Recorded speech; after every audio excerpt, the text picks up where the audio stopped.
Welcome back everyone, I'm Andrew Oberholzer, head of the Men's Health Association, and today we're going to just be taking a quick look at the male reproductive system and sexual organs.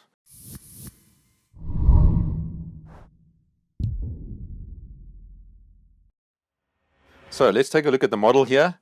We have two kinds of sexual organs, external and internal. Hopefully most of you are familiar with the external sexual organs. That would be your penis and your testes. Probably know them very well because you've been playing with them for most of your life. What a lot of men don't realize is that they have internal sexual organs. These are made up of the vas deferens. That's the tube that transports semen from the testicles or testes through, and that comes up above the bladder and goes into the seminal vesicle. The seminal vesicle together with the prostate gland make up most of the ejaculate or the seminal fluid. This little gland over here is called the bulbourethral gland. It also makes up part of that fluid, and what it does as well is it secretes fluid. Just when you start getting aroused, you get pre-ejaculatory fluid or pre-cum.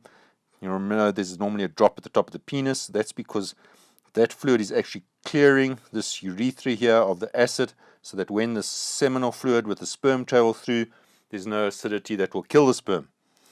Your prostate gland is about the size of a walnut.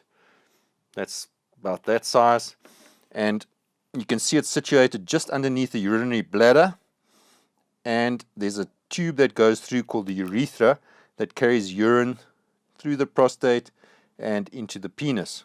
Obviously, problems with the prostate, for example enlargement or cancer, will affect that flow of urine. So older guys will often remember back fondly to when they were young and how they were able to urinate easily. When they get older, and if that prostate gets enlarged or cancerous, it can cause blockages with the urine flow. So you'll often see older guys standing at the urinal, dribble, waiting for the urine to come. That's because the prostate is actually squeezing and inhibiting the flow of urine through there. So that enlarged prostate will need to be treated, and if there's prostate cancer, it will also need to be treated.